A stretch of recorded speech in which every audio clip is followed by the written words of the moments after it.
Bien, hermanos, no sé, les cuento para las visitas y para aquellos que no estaban enterados, que mi familia a principio de este año tuvimos que hacer un viaje a Bolivia y una de las razones, entre otras cosas, una de las razones era poder traer documentación de allá porque nosotros tenemos o hemos nacido en Bolivia y nos hemos criado, hemos crecido en Buenos Aires. Pero bueno, la intención era poder llegar allá a Bolivia a traer papeles para el cambio de nacionalidad.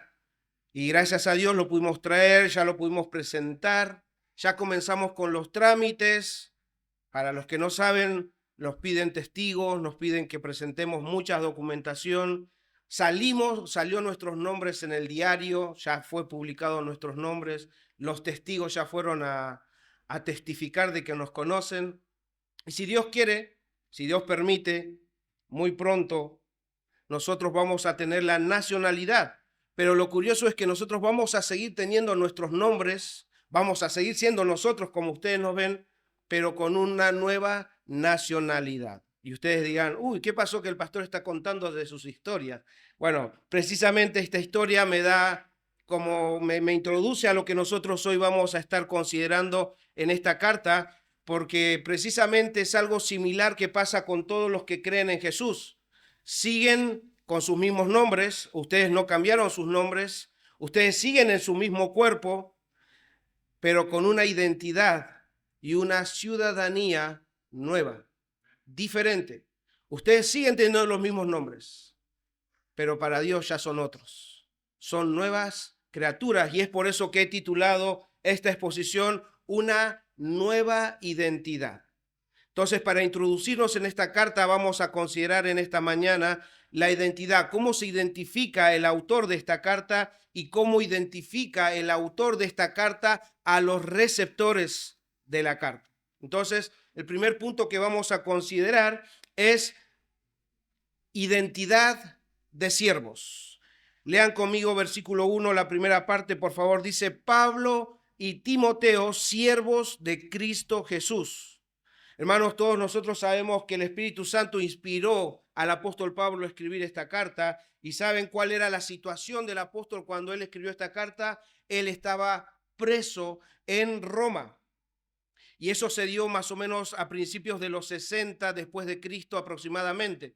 Él estaba encarcelado y a diferencia de la mayoría de sus cartas, Pablo en esta ocasión no se presenta como apóstol. Así como lo vamos a ir viendo en el desarrollo de toda la carta, este apóstol tenía una relación cercana, muy de amistad con los filipenses. Es por eso que se presenta directamente de esta manera, pero notemos que él se identifica junto a Timoteo como siervos de Cristo Jesús. Y esa palabra siervos nosotros debemos analizarla, debemos explicarla, porque nosotros podemos llegar a tener una comprensión diferente en nuestro tiempo. Esa palabra siervos es la palabra griega doulos, que significa esclavos. Eso es en el original, o sea que cuando Pablo está diciendo siervos, está diciendo esclavos de Jesucristo. Y ese término de alguna manera indica algo o alguien que es mucho más inferior en la escala de la servidumbre. O sea, es el más bajo. Y también quiere decir que es alguien que se entrega a la voluntad de otro. Él se identifica como siervo junto a Timoteo. Entonces debemos preguntarnos, ¿por qué Pablo? ¿Por qué Pablo se identifica como siervo? Y eso nosotros, para poder entender por qué tiene Pablo una ciudadanía o una identidad de siervo, mejor dicho, de esclavo, nosotros podemos verlo en el capítulo 9 de Hechos. Yo les voy a citar solamente algunos versículos, pero en ese capítulo ustedes van a ver que Lucas nos relata el momento de que Pablo tuvo su encuentro con Jesús. Fue ahí donde él obtuvo su identidad. ¿Cómo? Ustedes sabrán que Pablo antes era conocido como Saulo. Saulo servía la agenda de Satanás, aunque él pensaba que lo hacía para Dios. Saulo intentaba frenar la propagación del nombre de Jesús como el Mesías, como el Cristo. Él no quería que eso se siga propagando porque ya se estaba anunciando que Jesús había resucitado y él era el Cristo, y Pablo iba en contra de todo eso. Y en ese deseo y en ese afán de querer borrar ese nombre, de querer frenar el avance del evangelio, él perseguía y encarcelaba a los cristianos. No importaba si eran hombres o mujeres, él los encarcelaba, él los perseguía. Y en ese intento de frenar el cristianismo fue que el Señor Jesús le sale el encuentro cuando él iba de camino a Damasco. Y fue ahí, en ese momento, cuando él escuchó la voz que dice en capítulo 9, versículo 4 y al 6, Saulo, Saulo, ¿por qué me persigues? Y Pablo responde, Saulo responde, y él dijo, ¿quién eres, Señor? Y le dijo, yo soy Jesús, a quien tú persigues. Dura cosa te es dar coces contra el aguijón. Él, Saulo, temblando y temeroso, dijo, Señor, ¿qué quieres que yo haga? Y el Señor le dijo, levántate y entra en la ciudad y se te dirá qué es lo que debes hacer. Hermanos, Pablo, en este encuentro con Jesús, ustedes verán ahí que él lo reconoce como Señor. Esa palabra Señor es la palabra kurios, que significa que es alguien que tiene una posición de poder o de autoridad, y que también puede traducirse como amo. Cuando él está diciendo Señor, le está diciendo amo. O sea, alguien que está sobre Pablo, que está sobre todos. Él es el Señor de señores y él lo está reconociendo. Entonces, fue ahí, en este acontecimiento, que el Señor obró en la vida de Pablo, y Pablo entendió que tenía en ese momento una nueva identidad. Por eso él le habla al Señor como amo. Y esa nueva identidad después se va a ver, porque este hombre de perseguidor pasó a ser un seguidor de Cristo. De ser un esclavo de Satanás pasó a ser un esclavo voluntario de su nuevo amo, y en este caso ese nuevo amo era el Señor Jesucristo, y por eso la disposición, Señor, ¿qué quieres que yo haga? Él estaba dispuesto a seguirle y obedecerle. Ahora, si entendemos bien este término de doulos, de esclavos, de siervos, sabremos que cuando Pablo se identifica como siervo, va más allá de solamente ser un servidor. Porque un servidor puede ir, puede venir, puede cumplir horarios, pero un esclavo, hermanos, un esclavo es posesión exclusiva de su amo. Está ligado a su amo, no por un tiempo, no por un día, no por un horario, sino para siempre. O sea, fíjense que cuando Pablo está usando estas palabras, lo está usando sabiendo lo que está diciendo. Por otro lado, cuando Pablo se llama siervo de Jesucristo, está diciendo que él ya no tiene voluntad propia, sino que está entregado a la obediencia absoluta de su amo. En otras palabras, la voluntad de su amo es ahora la voluntad de Pablo. Eso sí, todo eso significa siervos de Jesucristo. Y como verán, Pablo no está usando esta palabra como un formalismo en su presentación. Él y Timoteo demostraron por medio de toda su vida, demostraron lo que decían con su boca o lo que decían escribiendo, que eran siervos, esclavos de Jesucristo, y precisamente por ser siervo, por estar entregado a la voluntad de su amo, el apóstol Pablo estaba tras las rejas, por obedecer a su amo, por serle fiel a él. Pablo estaba ahí. Entonces, hermanos, debemos considerar estas realidades, porque nosotros podemos escribir que somos siervos, podemos cantar que somos siervos, pero debemos entender lo que Pablo entendía, para nosotros vivir de acuerdo a cómo Pablo vivía por esa nueva identidad.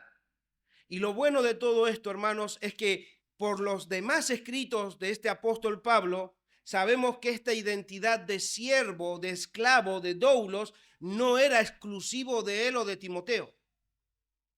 No era solamente de ellos, sino que esta identidad de siervo le corresponde a todo seguidor de Cristo, tanto hombre como mujer, y eso nos involucra a nosotros. A lo largo de toda la historia, esta identidad de siervos le corresponde a todo cristiano. Y nosotros vemos que hay varias referencias en el Nuevo Testamento donde los cristianos son identificados como esclavos de Cristo. Por ejemplo, en Romanos capítulo 6, no los voy a leer por razones de tiempo, pero yo les animo a que ustedes investiguen, que no solamente es en Romanos 6, yo les traigo esto como ejemplo, pero hay muchos lugares donde los cristianos son identificados como esclavos, como siervos de Cristo.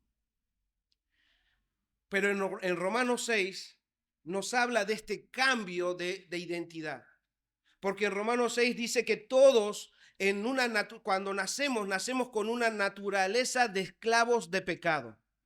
Eso quiere decir que no somos pecadores, no somos pecadores cuando pecamos. Pecamos porque somos pecadores. Y eso tiene que quedar claro para entender el cambio de identidad, porque hay un cambio de naturaleza. Nosotros pecamos porque nacemos pecadores, nacemos con una naturaleza pecaminosa. Por eso a un niño, hay niños, hay bebés acá, a un niño usted no le tienen que enseñar a mentir. No tienen que ir a la escuela de portarse mal. Acá en esta escuela enseñamos a portarse mal. No, va a surgir solo.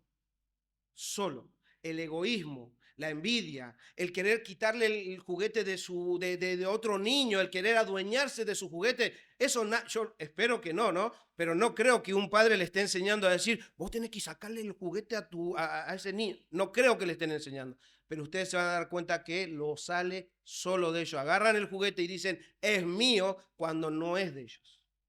¿Eso qué quiere decir? Que nacemos con una naturaleza pecaminosa. Nosotros nacemos como esclavos del pecado, y la verdad es que si somos esclavos no hay forma de que el esclavo pueda liberarse por sí solo.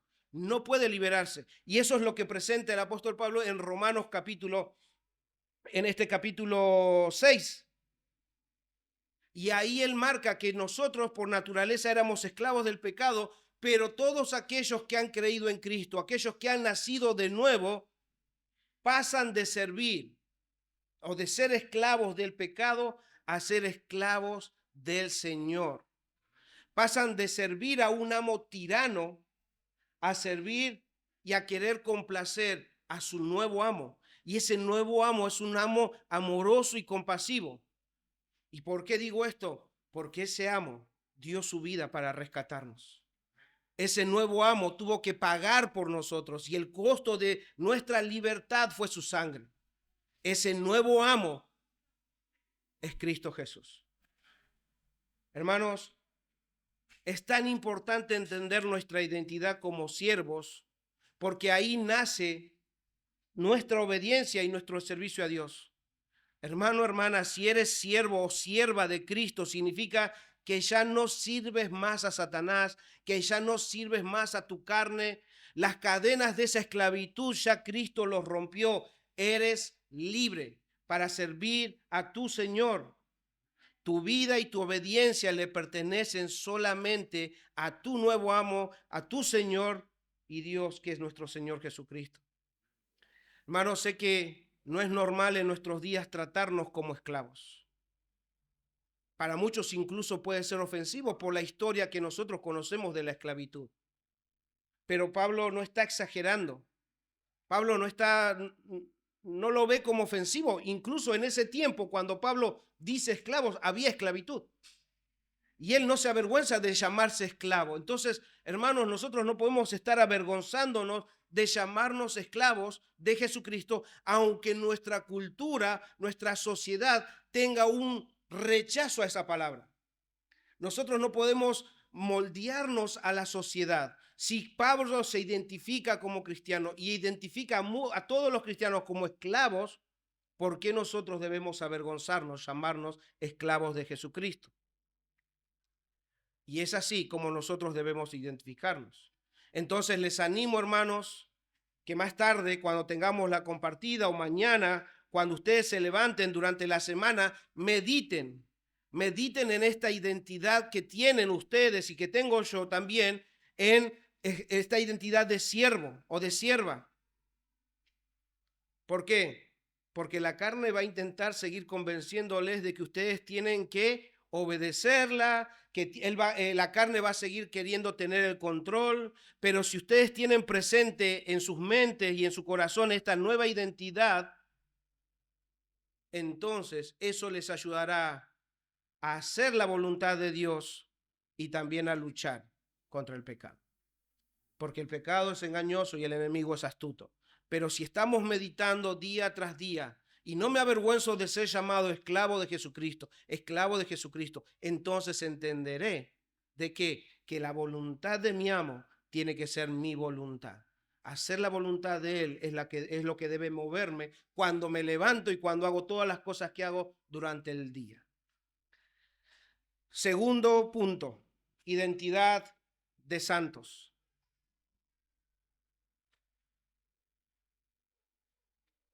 Con el primer punto vimos el autor de esta carta, que es el apóstol Pablo. Ahora veamos a quiénes iba dirigido esta carta. Leamos nuevamente versículo 1. Pablo y Timoteo, siervos de Cristo Jesús, a todos los santos a todos los santos en Cristo Jesús que están en Filipos, incluyendo a los obispos y diáconos.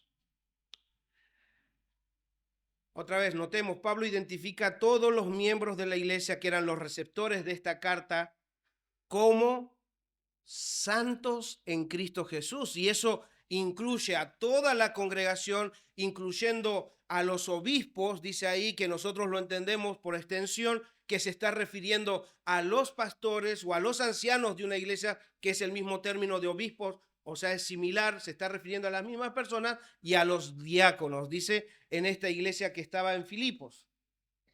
A todos ellos los identifica como santos. Hermanos, obviamente es necesario entender todo el contexto porque Filipos era una colonia romana, entre muchas que había en ese tiempo. Su población era romana y griega, muy pocos judíos. En Filipos se vestían como Roma, como en Roma, se observaban las costumbres de Roma y se llevaban a cabo todas las ceremonias religiosas que había en Roma. En otras palabras, era una imitación de Roma en escala más pequeña. Entonces, ¿cómo y cuándo estos receptores de la carta pasaron de ser ciudadanos romanos a tener una identidad de santos? Y otra vez, la historia completa ustedes la tienen en Hechos capítulo 16. Le doy el dato para que ustedes luego vayan a sus casas y puedan interesarse sobre este asunto y ustedes van a encontrar esa riqueza de lo que Pablo está hablando acá. En simples palabras nos está revelando muchas cosas. Hechos capítulo 16, léanlo en sus casas. Yo les voy a dar un resumen para que ustedes tengan curiosidad de ir a sus casas y ver esto. Pablo en su segundo viaje misionero arranca con Silas. En el camino reclutan a Timoteo y ellos tres empiezan a hacer viajes por distintos lugares predicando el evangelio. Pero se encuentran en ocasiones que el Espíritu Santo les impedía ir a ciertos lugares. Y fue en eso que Pablo tiene una visión de un varón macedonio con una petición de que Pablo y ellos pasaran a Macedonia a ayudarlos. Ahora, Pablo, movido por esa visión, llegó a Filipos por primera vez, obviamente con la intención de predicarles el evangelio. Y fue ahí que estas historias, que posiblemente ustedes las conozcan, sucedieron. Por ejemplo, en esta visita del apóstol Pablo a Filipos, es que el Señor le abre el corazón a una mujer llamada Lidia, la vendedora de púrpura. ¿Para qué? Para que estuviese atenta a lo que Pablo decía, y Pablo presentó a Cristo y esa mujer y su familia creyeron en el Señor Jesucristo. Fue en este lugar también donde Pablo liberó a una muchacha que tenía espíritu de adivinación, en la cual daba gran ganancia, dice, a sus amos. Y como ya no podía seguir adivinando porque Pablo la había liberado, estos amos hicieron un alboroto en el pueblo. Pablo, Silas fueron llevados ante las autoridades, los azotaron y los metieron en la cárcel. Y fue ahí, en esa cárcel de Filipos, que tenemos esa historia donde Pablo y Silas cantaban himnos a Dios y los presos lo oían, y mientras cantaban esos himnos hubo un gran movimiento, tembló todo, las puertas de la cárcel fueron abiertas y obviamente el carcelero, que era el responsable de este lugar, intentó matarse, pero cuando Pablo le dice no lo hagas, hay una gran pregunta que nos gustaría que todos la hicieran para nosotros darles el evangelio, ¿no? Y dice, ¿qué debo hacer para ser salvo? No sé ustedes, pero yo no recuerdo tener esta experiencia que alguien se acerque a mí y me pregunte, ¿qué debo hacer para ser salvo? Pero bueno, Pablo tuvo esa oportunidad y obviamente le presenta a Cristo, y el carcelero y su familia creyeron en el Señor Jesucristo y fueron bautizados. Entonces, por medio de Pablo, Silas y Timoteo, el evangelio había llegado a Filipos para afectar a todas las clases sociales. ¿Y por qué digo esto? Porque Lidia era una vendedora de púrpura, una de las sustancias más caras en ese tiempo. La muchacha poseída por el espíritu, por este espíritu de adivinación, era ¿qué? Una esclava. Y el carcelero era un ciudadano romano perteneciente a la clase media. O sea que la clase más alta, la clase más baja y la media estaban representados en estas tres personas. ¿Pero cómo? Con nuevas identidades. No importaba si alguien era rico o si alguien tenía una posición más elevada que otro. Ahora estos tres, una esclava, una mujer rica y un hombre de clase media, ya no importaba quiénes eran antes. Ahora tenían una nueva identidad, y esa identidad era de santos también. No sabemos cuánto tiempo Pablo se quedó en Filipos, pero sea cual sea el tiempo, por lo que nosotros vamos a ver en el desarrollo de la carta, fue suficiente para establecer una iglesia ahí en ese lugar y tener una estrecha relación de amistad con los hermanos de Filipos. Ustedes recordarán que la mujer Lidia le rogó que por favor vaya a su casa. O sea, hubo una relación muy linda con el apóstol Pablo y estos hermanos de Filipos. Pero notemos algo. Como les decía, Pablo en esta carta no los identifica por la clase social que tenían, no los identifica con la nacionalidad que tenían, sino que los identifica como santos en Cristo Jesús. Hermanos, esa palabra santos en el griego tiene su equivalente también en el hebreo, ¿no? Es haijos en el griego, pero su equivalente en hebreo es kadosh. ¿Y por qué hago esta mención? Porque en el pensamiento hebreo, si algo se definía como santo, quería decir que era algo diferente a todo lo demás, que es algo que está aparte de todo el resto. Por ejemplo, en el Antiguo Testamento, Israel o los judíos eran considerados por Dios como una nación santa. Ustedes véanlo si quieren en Éxodo 19:6, y hay muchas referencias. Hay muchos, por ejemplo, el templo, los utensilios eran santos porque los apartaban, iban a ser santificados. Siempre que se apartaba para las cosas de Dios, eran considerados santos. Eso sugiere de que cuando Pablo habla que los filipenses son santos, quiere decir que eran diferentes a las demás personas, que fueron apartados del mundo y consagrados a Dios mediante una relación especial con Cristo Jesús. Por eso es que no los nombra solamente santos, sino que dice santos en Cristo Jesús.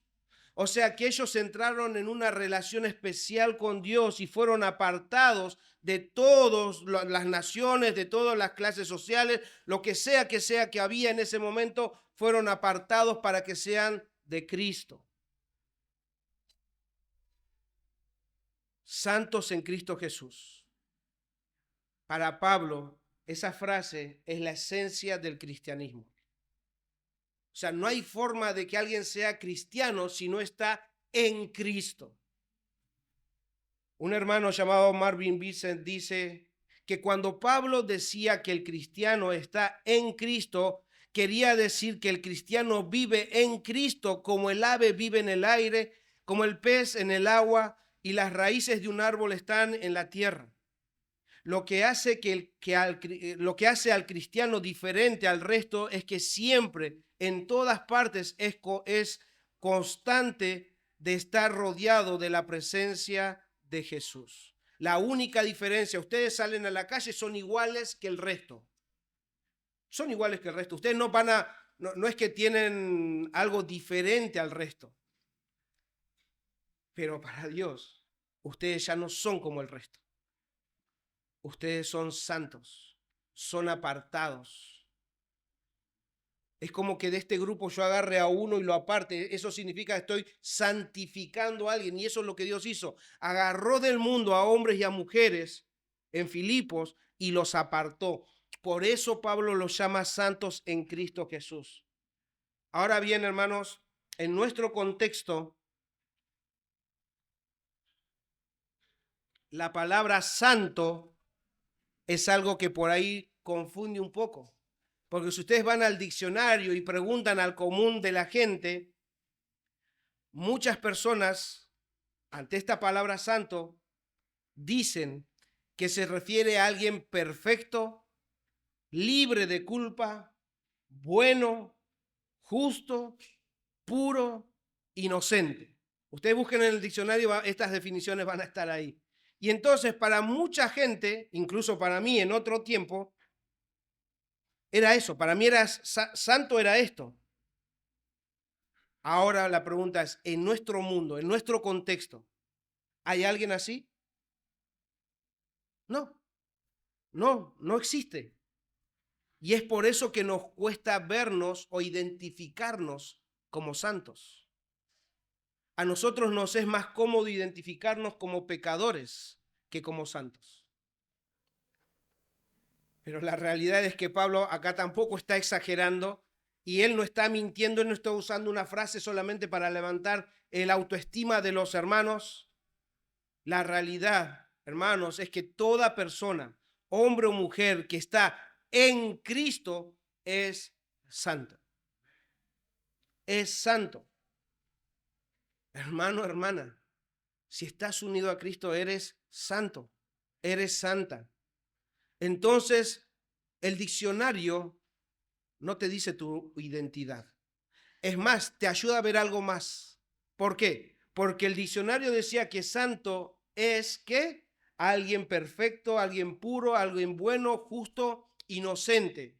Eso significa que como no hay, nos apunta solamente a alguien más.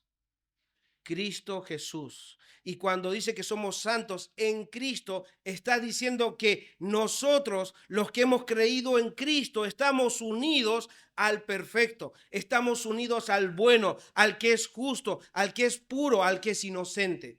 No porque nosotros seamos puros, porque Él es puro y nosotros estamos en Él. Por eso, hermanos, nosotros debemos aprender a llamarnos santos, porque Pablo lo está haciendo con una intención. Y entonces, aunque nos cueste por la cultura y por nuestro mal entendimiento de la palabra o sin entender que esa perfección está en Cristo y nosotros estamos dentro, nos cuesta llamarnos santos. Pero hermanos, ustedes son santos en Cristo Jesús. Santos sin Cristo no hay, pero santos en Cristo acá están, como también estaban en Filipos. Hermanos, si nosotros somos santos en Cristo Jesús y estos santos están en Puerto Madryn,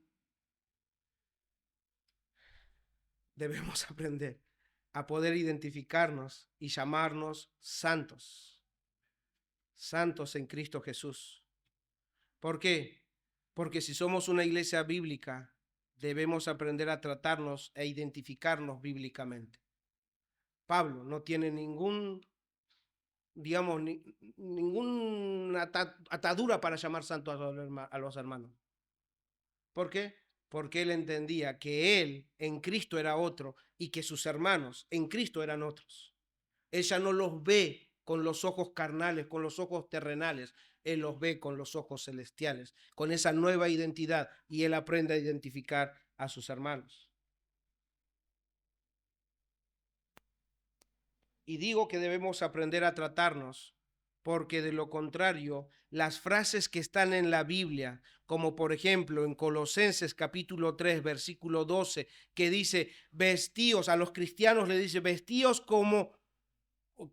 pues como escogidos de Dios, santos y amados. En Primera de Pedro, para que vean que no solamente Pablo trata de esta manera, en Primera de Pedro capítulo 2, versículo 9, el apóstol Pedro le dice a los creyentes, mas vosotros sois linaje escogido, real sacerdocio, nación santa, pueblo adquirido de Dios. Entonces, si nosotros no vamos a aprender a tratarnos, estos versículos no nos pertenecen. Estos versículos los vamos a entender que esto era para ellos nada más y ya no para nosotros. Pero la realidad, hermanos, que no es así. Entonces entender y aceptar esta realidad nos va a ayudar a vivir de acuerdo a nuestra identidad de santos en Cristo Jesús. Eso nos va a ayudar a nosotros a vivir con mucho cuidado en este mundo. ¿Por qué? Porque ya no somos de este mundo. Ya Dios nos apartó, nos separó de este mundo. Eso quiere decir que también nos va a ayudar a no ser igual o a buscar encajar con las demás personas. ¿Por qué? Porque Dios ya nos ha hecho diferentes. Y con la convicción de que somos santos en Cristo Jesús, vamos a crecer en nuestra identidad y vamos a crecer en santidad. ¿Por qué? Porque Dios es santo. Santo. Entonces, hermanos, no son simples palabras, debemos meditarlas, debemos atenderlas, porque nos está dando una realidad en la cual nosotros estamos y muchas veces no lo vemos o no ni siquiera lo queremos mencionar, pero es una realidad que debe animarnos porque tenemos una nueva identidad en Cristo Jesús. Y la tercera identidad que quiero compartir con ustedes es la identidad de hijos. Versículo 2 dice, gracia y paz a vosotros de Dios nuestro Padre y del Señor Jesucristo. Como les dije, en este contexto de los filipenses, en un término general, como les decía que ellos hacían todo lo que se hacía en Roma, los filipenses se sentían muy orgullosos de ser una colonia romana. Era para ellos un gran honor nacer y crecer como ciudadanos romanos. Y vamos a ver cómo después en las demás cartas Pablo los va a sacar de ese orgullo. Pero en este caso también, ellos eran orgullosos de ser ciudadanos romanos, eran fanáticos. Si hoy lo pudiéramos poner, si había una camiseta de romano, ellos se lo ponían. Ellos llevaban la bandera de los romanos. Ellos hacían todo, eran fanáticos. Pero ahora Pablo se refiere a los receptores de la carta con una nueva identidad. Pablo los está identificando como sus hermanos, como hermanos del mismo Padre, nuestro Padre, Dios nuestro Padre, dice ahí. Pablo les está diciendo que son miembros de la familia de Dios y del Señor Jesucristo. Eso significaba para ellos que aunque tengan la ciudadanía romana, ellos se habían convertido en peregrinos, en extranjeros en su propia tierra. Ahora eran hijos de Dios, al igual que Pablo y Timoteo. Tenían un solo padre, aunque sean de distinta nacionalidad, aunque sean de distinta clase social. Dice Dios, nuestro Padre. Y notemos que Pablo en este saludo inicial, y como en toda la carta que vamos a estar viendo, usa un tono de amistad, un tono familiar. Es como está escribiendo de amigo a amigos o está dando un saludo de hermano a sus hermanos más queridos, deseando que la gracia y la paz que proceden de Dios el Padre y de nuestro Señor Jesucristo. Él está queriendo que la gracia de Dios, nuestro Padre, sea con ellos. Y obviamente, como todo lo que está escrito en la Biblia, hay una intencionalidad en esto, y Pablo la tenía. Pablo intencionalmente está poniendo estas dos palabras juntas, gracia y paz. Por un lado, Pablo está uniendo estas dos palabras porque eran dos saludos de las culturas que estaban provenientes en ese momento, predominantes en ese momento.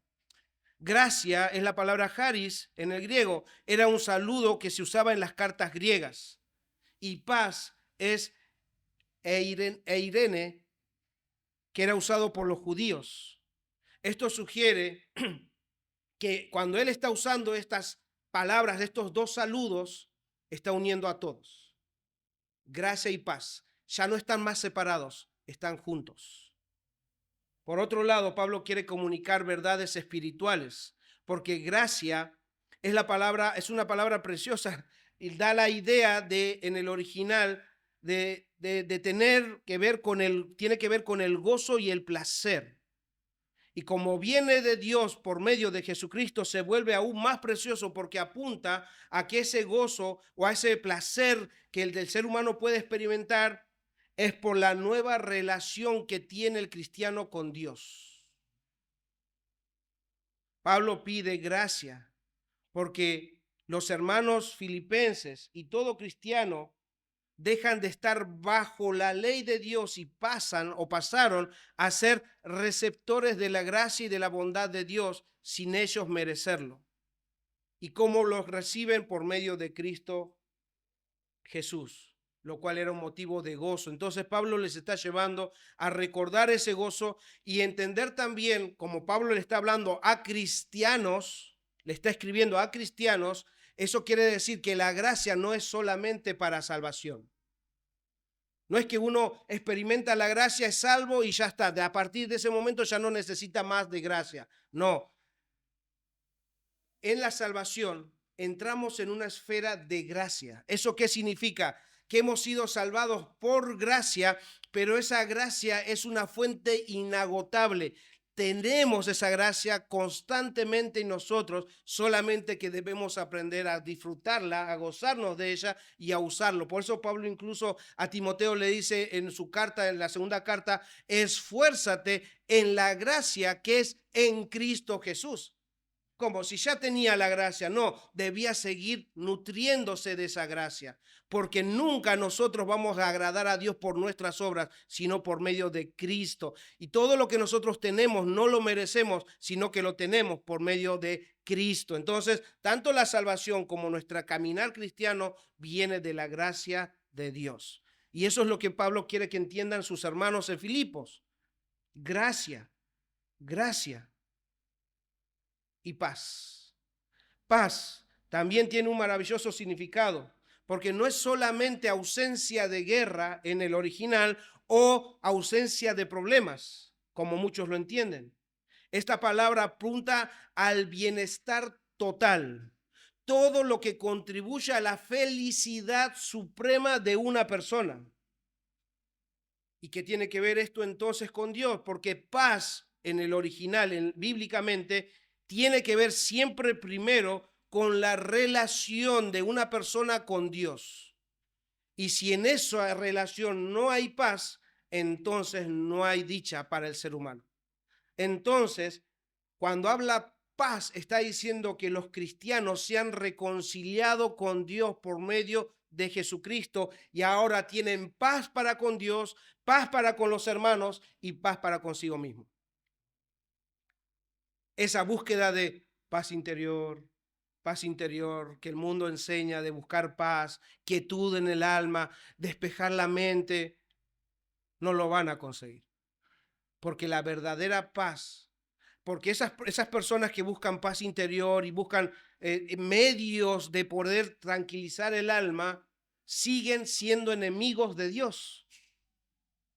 porque la única verdadera paz que el apóstol Pablo está diciendo es que Cristo los ha reconciliado con el Padre. Ahora tienen paz, no pasajera, una paz eterna.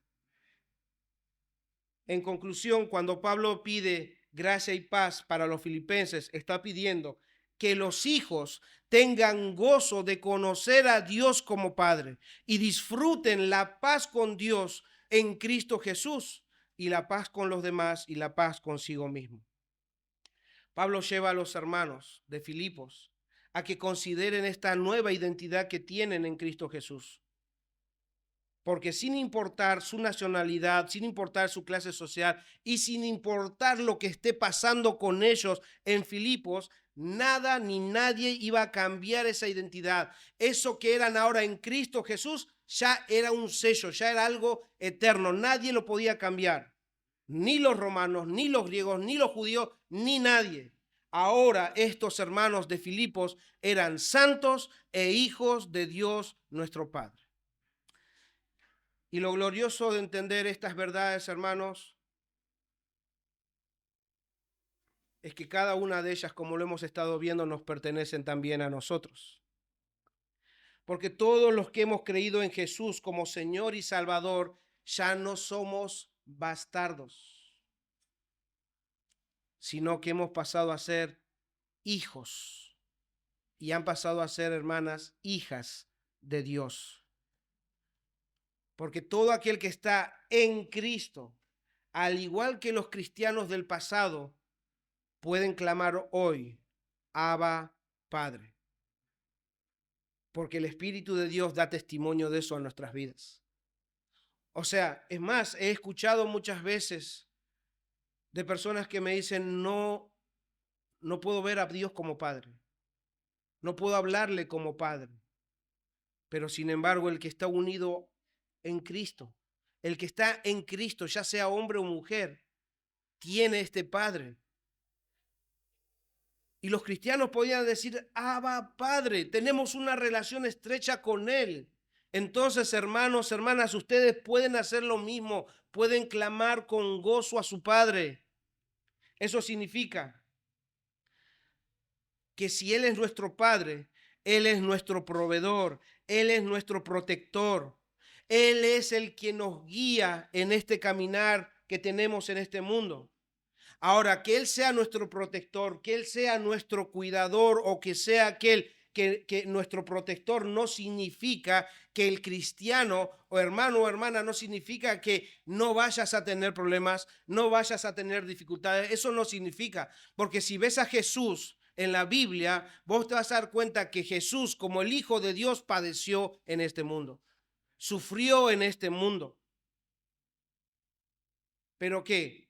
Su sufrimiento, la cruz, ¿cambió su identidad?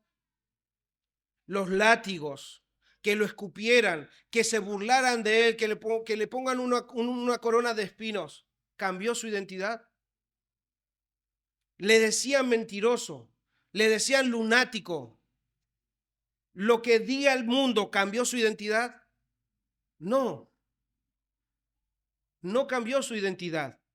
Y nosotros vemos que cuando Dios lo resucita, Él asciende otra vez a su trono. Dios lo exaltó y hoy nuestro Dios, nuestro Cristo, nuestro Salvador está sentado a la diestra de Dios Padre. Nada en este mundo, ni el sufrimiento, ni las agonías, ni siquiera lo que Él padeció por nosotros cambió su identidad. Él siguió siendo el Hijo de Dios y sigue siendo la segunda persona del Dios Trino. Entonces, nada cambió y eso significa, hermanos, que nada en este mundo va a cambiar tu identidad de hijo. Nada.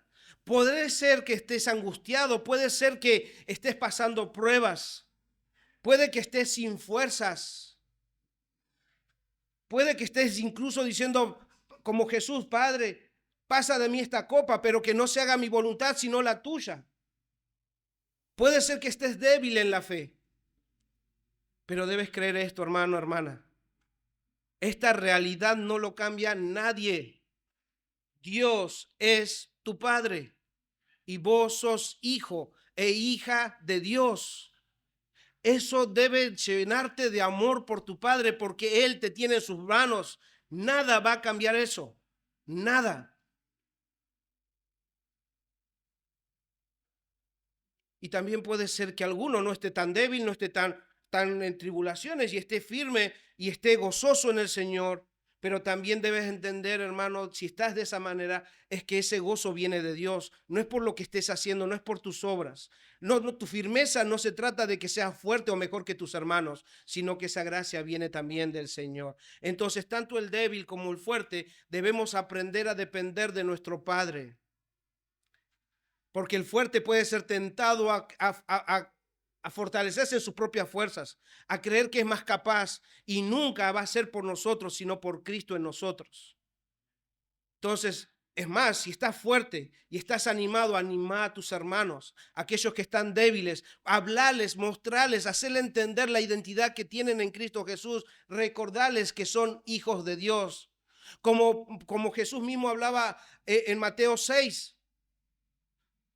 ¿Por qué se preocupan en qué van a comer, en qué van a vestir? La vida no consiste solamente en eso. No se preocupen por todas estas cosas, porque vuestro Padre que está en los cielos sabe lo que ustedes necesitan y Él a su debido tiempo os dará. No sean como aquellos del mundo que no tienen esperanza. Ustedes tienen un Padre. Ustedes no están desamparados. Ustedes no están olvidados, aunque pasen circunstancias en este mundo, como Cristo la pasó. Hermanos, en este mundo tendremos aflicciones, pero llegará el día en que nuestro Salvador, aquel que fue a preparar morada, vendrá y nos llevará a casa. Él va a venir y ya no habrá más dolor, no habrá más pruebas, no habrá más llantos, y lo que sucedió con Cristo va a suceder con nosotros. Él va a venir y nos va a llevar para que estemos delante de nuestro Dios y de nuestro Padre por toda la eternidad por Cristo Jesús. Y amigo y amiga, quiero también hablarte a vos en esta mañana, ya sea que seas niño, grande, joven. Quiero ser sincero con vos, porque toda esta identidad que estoy hablando puede ser que no lo estés entendiendo. Y es porque posiblemente no estés confiando en Jesús. Porque si no confías en Jesús como Señor y Salvador de tu vida, tu identidad no ha cambiado. Tu identidad no ha cambiado. Y aunque pienses, niño, joven, aunque pienses que estoy exagerando, tu realidad es que sigues siendo esclavo o esclava del pecado. Esa es tu realidad. Posiblemente muchas veces digas, pero ¿por qué no puedo cambiar?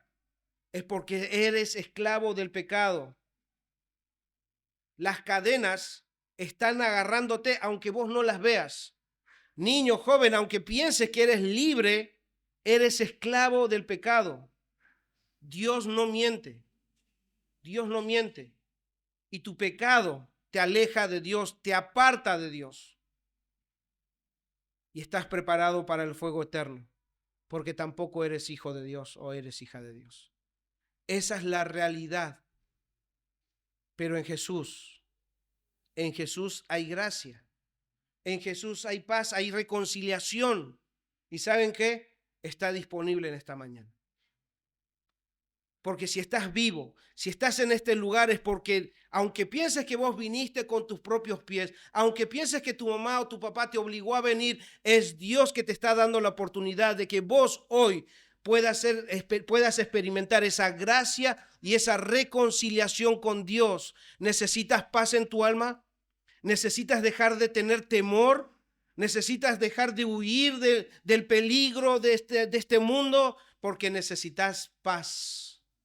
El mundo no te lo puede dar, pero Cristo sí, y está disponible en esta mañana. Amigo, amiga, podés reconciliarte con Dios en esta mañana por medio de Jesús.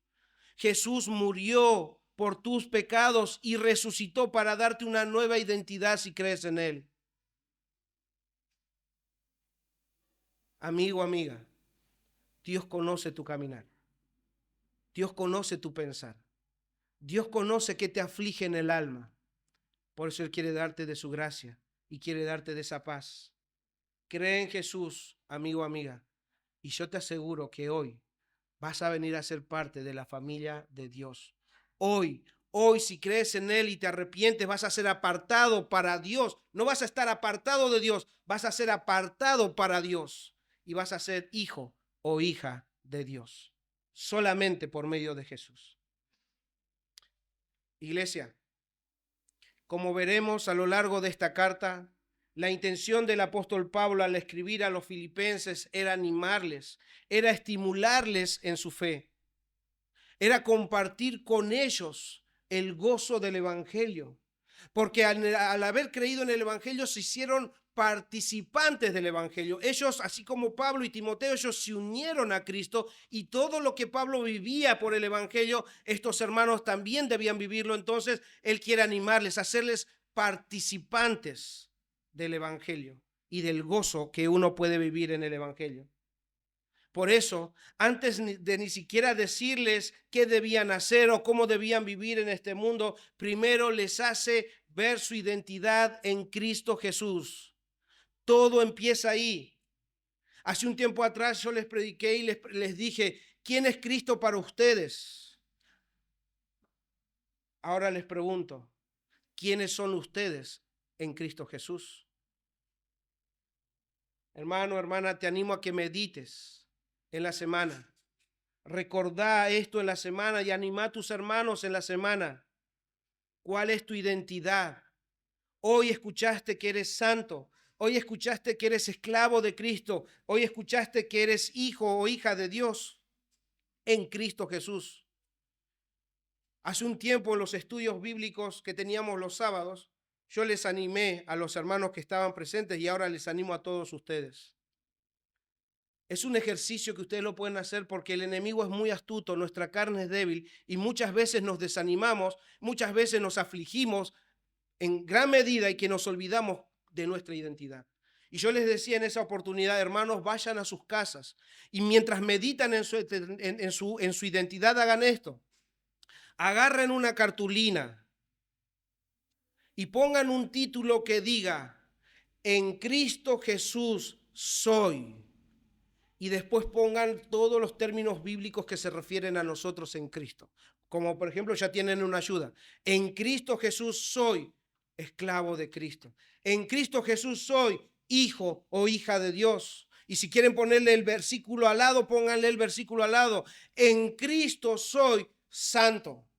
Y entonces cuando oren ustedes van a orar de manera diferente. Cuando se hablen van a hablarse de manera diferente. ¿Por qué? Porque su identidad no viene desde una información extraña, sino viene de la información que tenemos en la palabra de Dios. Dios dice que son hijos e hijas santos y amados. Y eso es lo que nosotros debemos creer. Y el enemigo es astuto y nos quiere hacer olvidar de eso. Las circunstancias ahogan muchas veces nuestro creer en la palabra, pero eso necesitamos recordar. Háganlo y pónganlo ahí para que ustedes recuerden quiénes son en Cristo Jesús. Les animo, hermanos, a que sean prácticos en recordar su identidad. Iglesia Cristiana de la Gracia, ya no sois extranjeros ni advenedizos, sino conciudadanos de los santos y miembros de la familia de Dios, como dice en Efesios 2:19. Ya no son extranjeros, ya tienen una ciudadanía. Es verdad que estamos de paso por esta tierra, pero tienen un lugar y ese lugar le pertenece a los santos, no a los pecadores, a los santos. Ustedes son miembros de la familia de Dios porque son hijas e hijos de Dios en Cristo Jesús. Que el Señor mueva sus corazones, que ustedes se llenen de gozo porque esa identidad ustedes no la consiguieron. Esther y yo tuvimos que ir hasta Bolivia a buscar los papeles, nosotros tuvimos que presentar los papeles en Rawson, nosotros estamos haciendo todas las cosas, pero esta nueva identidad que tenemos en Cristo nosotros no lo hacemos, Cristo lo logró por nosotros. Él hizo todo lo que nosotros teníamos, Él lo hizo, Él ya pagó, Él ya canceló, Él ya nos dio una identidad, Él ya lo selló, ya está publicado. Hermanos, son hijos de Dios, tienen una nueva identidad, tienen una nueva nacionalidad y esa es celestial y eterna, no pasajera. Y nada ni nadie va a cambiar eso que hay en Cristo Jesús en nosotros.